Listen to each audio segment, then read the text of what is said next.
Mtazamaji, wanasema mwanzo wa ngoma nyilele na mwanzo wa taarifa zetu za TV47 Wikendi ni sasa hivi. Popote ulipo ninakusabahi nikitumai kwamba Jumapili yako imekuendea vema. Hujambo na karibu. Kapu letu la habari limejaa taarifa chungu nzima, lakini kwanza kabisa tupate yaliyomo. Familia ya marehemu aliyevamiwa na fisi katika eneo la Thika wanalalamikia utepetevu wa KWS, huku wakidai fidia kutoka kwa KWS kwa kumpoteza jamaa wao. Viongozi na wananchi wanaungana kuzingatia siku ya kimataifa ya watu wenye ulemavu.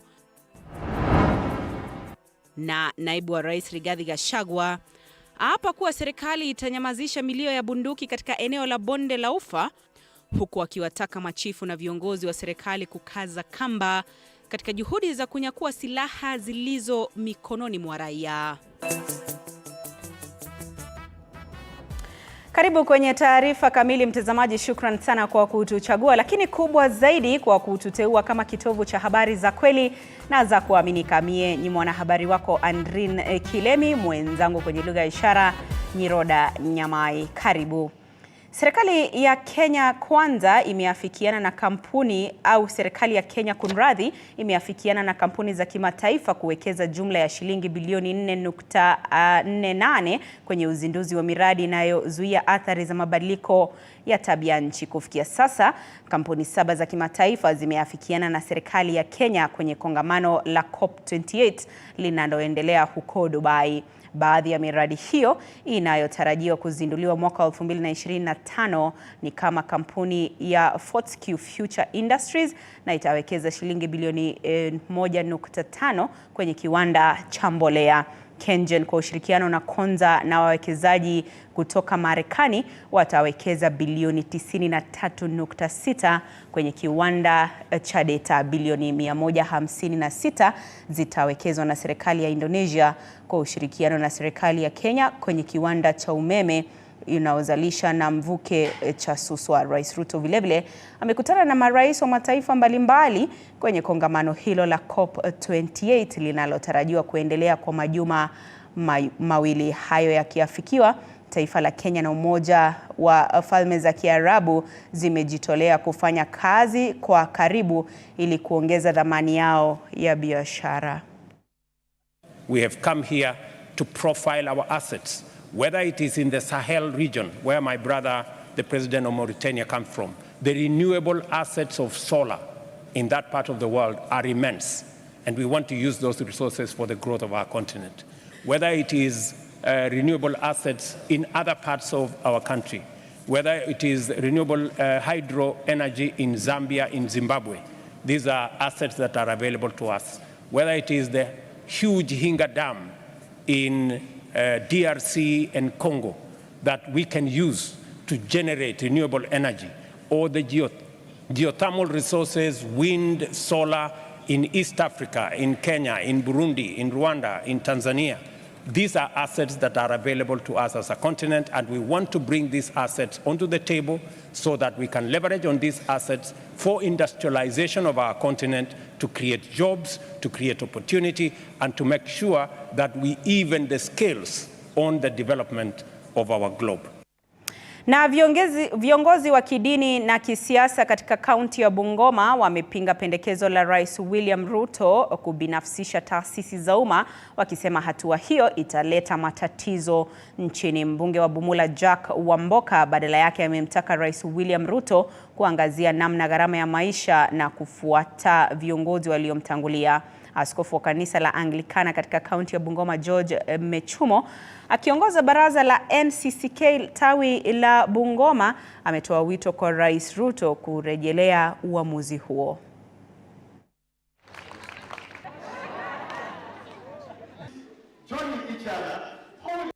Za serikali, prestige ya nchi kama KICC, National Oil, Kenya Pipeline, Kenya Ports Authority. Rais ameingia utawala, appetite gani ya pesa huko nayo? Ile Kenyatta hakuwa nayo, ile Moi hakuwa nayo, Kibaki hakuwa nayo, Kenyatta hakuwa naye, Uhuru Kenyatta. Wewe unataka kuuza parastato zote za Kenya. Kwa nini? Kwa nini? Kwa nini? Umefinya wananchi tax, umefinya kabisa tax ya nyumba, tax ya mafuta. Saa hii kuzaliwa Kenya ni gharama. Mashirika ambayo hapo awali zimekuwa kwa serikali siweze kuuzwa kwa watu raia na kampuni ambazo sio za serikali. Jambo hili tumeona sisi kama kanisa kwamba waweze kulifutilia mbali kwa sababu itaharibu zaidi hali ya uchumi nchini, na tena zaidi serikali itakuwa inajiusa kwa sababu watu wasio serikali watakuwa wana usemi ulio mkubwa sana katika masuala ya uongozi katika taifa kuliko serikali yenyewe, na hapo itasababisha matatizo mengi.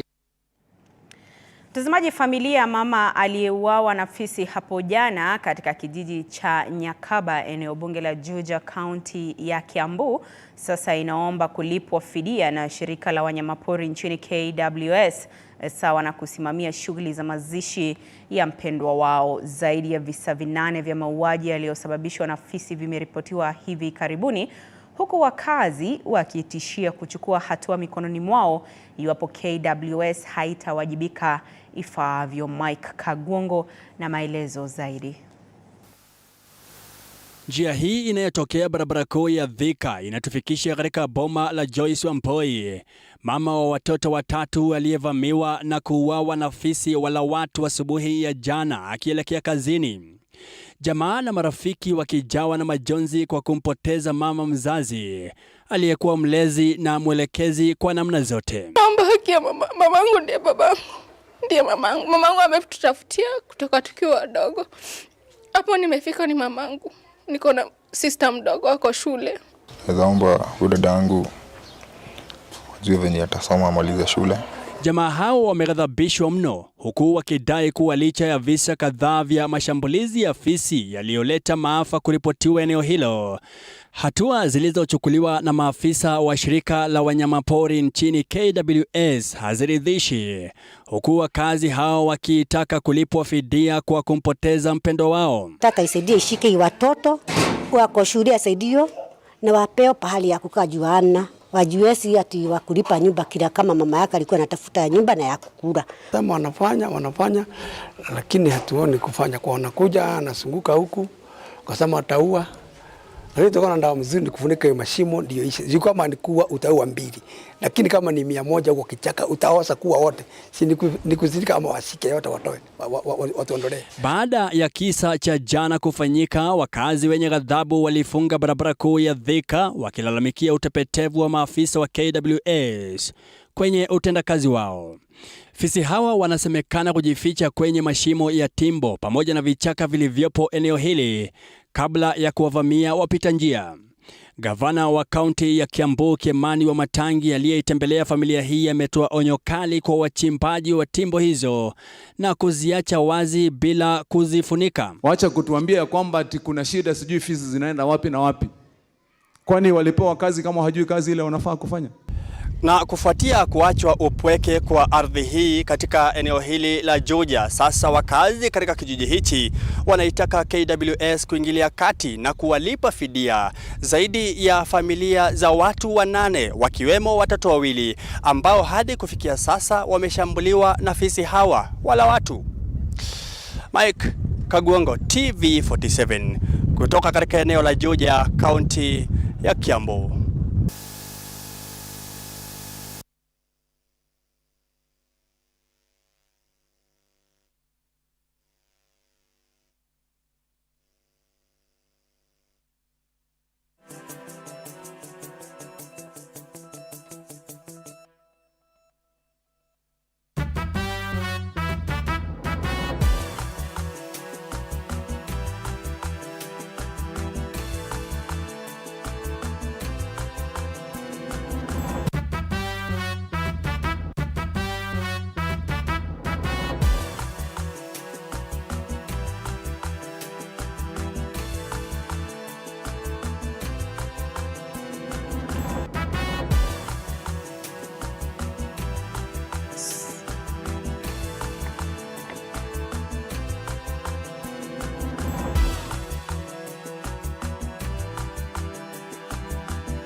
Na mtazamaji, utatuia radhi kwa hitilafu hiyo, lakini turejelee taarifa yetu ya hapo awali, na ni kwamba kaunti ya Samburu itapokea magunia 800 ya mchele na magunia 300 ya maharagwe ili kusaidia familia zilizoathirika na mafuriko. Haya ni kwa mujibu wa naibu wa rais Rigathi Gachagua aliyezungumza wakati wa ibada ya pamoja katika kanisa la Katoliki la St. Francis Xavier Baragoi, kaunti ya Samburu. Kwingineko, mwanafunzi wa shule ya upili katika kaunti ya Tana River amefariki.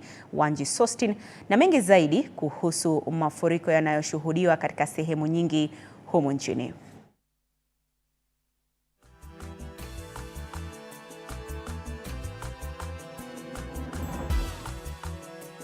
Yanayotokana na mvua ya El Nino, huku zaidi ya 90,000 wakilazimika kuondoka makwao. Familia moja kutoka kijiji cha Wema, kaunti ya Tana River, inaomboleza baada ya mwanafunzi wa shule ya upili kusombwa na mafuriko siku ya Ijumaa. Kwa hivyo walikwenda wakateremsha maembe kwa hali nzuri kabisa, lakini halafu katokea mayonda, wale wanakula maembe na kuharibu. Kwa hivyo wakaanza kuwafuata, walikuwa vijana watatu, yeye alikuwa watatu. Wakawafuata, wakaenda wakafika ile bandi ile dike ya maji ya Trada. Sasa wale wenzio waliruka ngambo ya pili, yule yonda alipita. Na yeye aliporuka hakupata kuvuka ngambo ya ile dike, akaanguka chini, akaanguka kwa maji. Hii leo akihudhuria hafla ya ibada ya pamoja katika kaunti ya Samburu, naibu wa rais Rigathi Gachagua amesema kuwa tayari serikali imetuma chakula cha kutosha eneo hilo ili kuwafaa waathiriwa wa mafuriko. Tumetenga chakula na nimetuma, nafikiri imefika, kama haijafika bwana county commissioner, ukirudi mara utakuta imefika. Tumetuma malori na chakula, mchele magunia 800 na maharagwe magunia 300. Gachagua amedokeza kuwa serikali kupitia kwa wizara ya barabara hata hivi inapania kuunganisha barabara ambazo zimeharibiwa na mvua ili kurejesha uchukuzi. Hapa Samburu tumemtuma waziri wa barabara Kipchumba Murkomen, atakuwa hapa siku ya Jumatano tarehe 6 akija kuangalia zile barabara ambaye zimekatika. Ndio tumetoa pesa siweze kulegezwa, ndio wananchi waweze kutembea. Kwa upande wake, waziri wa ulinzi Aden Duale akikagua uharibifu wa mafuriko katika kaunti ya Garissa amehakikishia wakazi usalama, akisema kuwa wanamgambo wa Al-Shabaab hawatatumia fursa ya El Nino kuhangaisha Wakenya. Units on the ground and the police and all other arms of security agents are on high alert to make sure that we secure, we save, we protect civilian lives, we secure properties, and we make sure that during this El Nino emergency, we reduce the number of casualties. Wanji Sostin, TV47. Na naibu rais Rigathi Gachagua ameahidi kuwa serikali itamaliza tishio la ujambazi katika eneo la kaskazini mwa bonde la Ufa, akisema haitakubalika tena kwa watu kupoteza maisha kutokana na ujambazi. Akizungumza siku ya Jumapili wakati wa ibada katika kanisa Katoliki kaunti ya Samburu, Gachagua alisema watahakikisha milio ya bunduki imenyamazishwa katika eneo hilo bila kusita, kwani watakabiliana vilivyo na majambazi wanaowahangaisha wenyeji. Chichi Josephine na maelezo zaidi. Akihudhuria ibada katika kanisa Katoliki mjini Baragoi, kaunti ya Samburu, naibu wa rais Rigathi Gachagua alitoa onyo kali kwa majambazi wanaowatishia wakazi katika eneo hilo, akisema kuwa serikali haitavumilia mauaji na wizi wa mifugo eneo hilo. Sisi kuna mambo hatuwezi kubali. Hii mambo ya wizi wa ng'ombe imepitwa na wakati.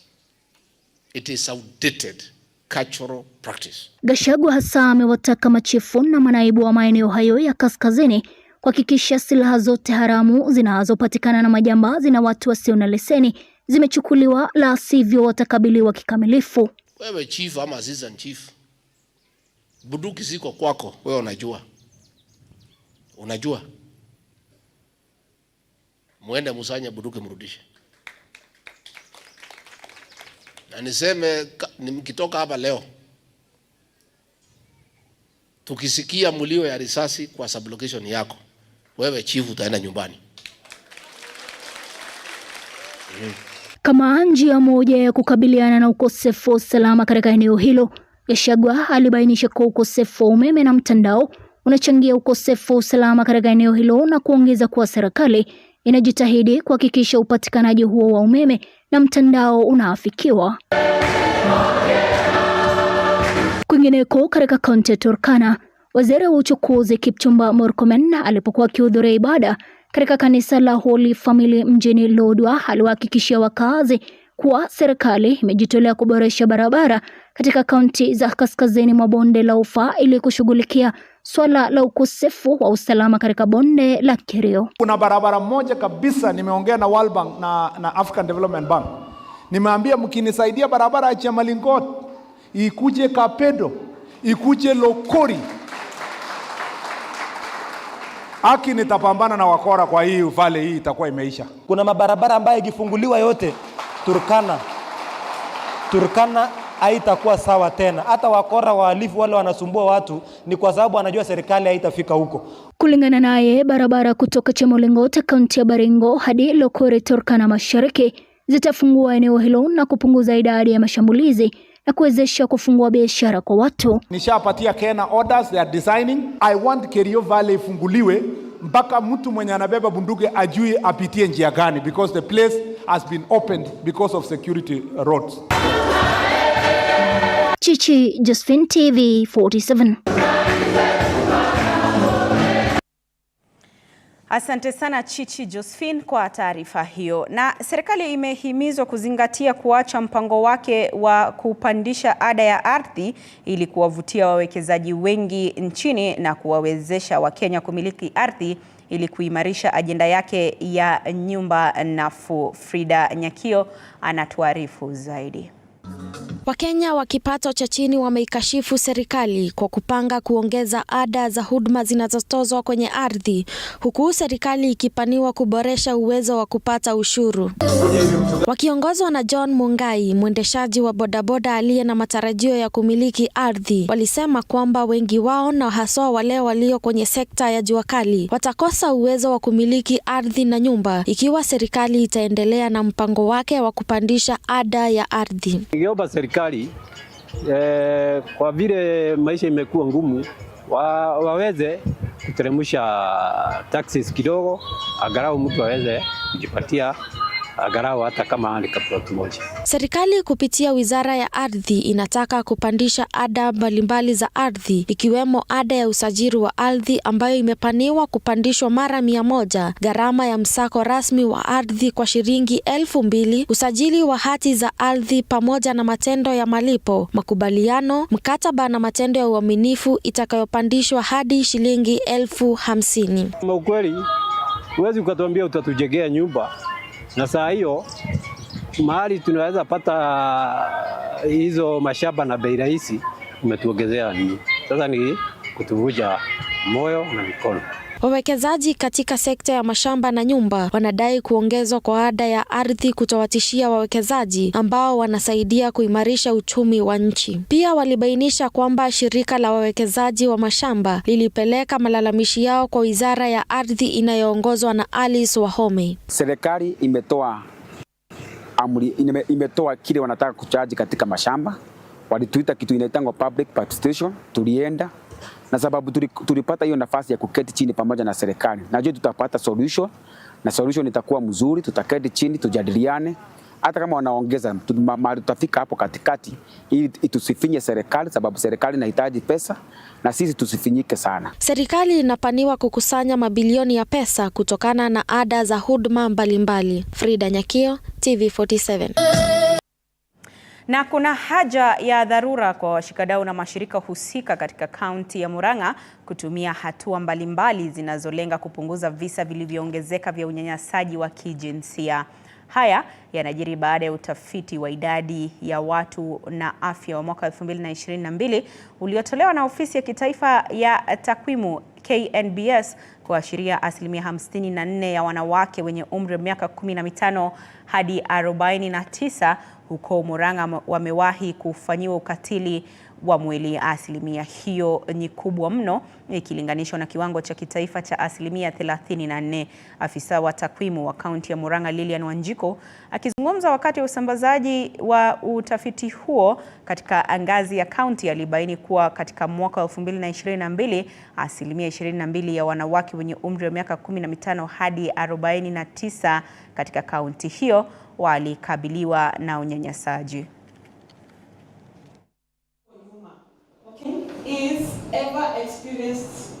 We have various findings that we got from the report, which are very interesting, which the county should actually know.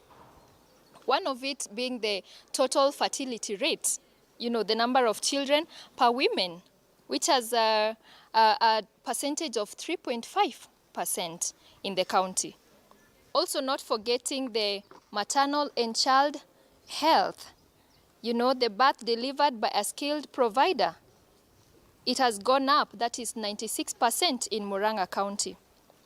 Among them also being gender-based violence, women aged 15 to 49 who have ever experienced physical violence since age 15, that is 54% in Murang'a County. Nutrition, children under 5 who are stunted, too short for their age, is 10% in Murang'a.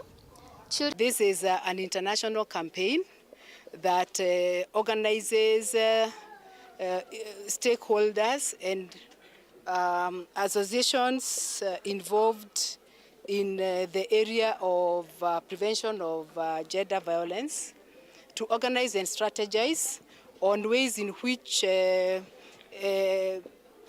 we can minimize or eradicate gender-based violence. This is an international campaign that starts from the 25th of November, which is the day that is globally identified. Na maadhimisho ya siku ya wenye ulemavu duniani ilifanyika katika maeneo mbalimbali nchini, huku swala la unyanyapaa na ukosefu wa usawa kati ya walio na ulemavu na wasio na ulemavu ukijitokeza. Katika kaunti ya Nairobi, maadhimisho hayo yalifanyika katika eneo bunge la Dagoretti. Mbunge wa eneo hilo John Kiarie akisema kuwa licha ya taifa la Kenya kuwa na miswada bora inayohusiana na wale walio na ulemavu, utekelezaji wa miswada hii hauridhishi. Kwingineko katika kaunti ya Pokot Magharibi, waziri wa Leba Florence Bore amesema kuwa wizara yake itashughulikia swala la unyanyapaa miongoni mwa walemavu kote nchini kama njia mojawapo ya kuleta usawa miongoni mwa walio na ulemavu na wasio na ulemavu. Fundamental issues that the people with disability are facing. Key among them is identification and registration. You find that there is a big number of people with disabilities who are not registered, who are not identified, and as such are not recognized even by the People with Disabilities Council, and so they are not able to benefit from many programs that are made for people with disability. Another challenge is, of course, when there is an economic downturn, like we are experiencing now, when there is an economic recession, just as it is going to hit hard in many homes, you can imagine that it's going to hit harder in homes that are led by people with disability, or homes that have a special needs child, or homes that are probably having to interact with people living with disability, because the needs are special. And so when things take a downturn, they're the ones who suffer most. So this in collaboration with the Kenya National Bureau of Statistics and organizations of and for persons with disabilities, among other stakeholders, also support needs assessment of persons with disabilities and their primary caregivers. The main objective of the assessment is to provide evidence on the met and unmet support needs of diverse persons with disabilities and their family members, to inform them of the design of inclusive social protection schemes. My ministry will work with partners to implement the various recommendations in the report.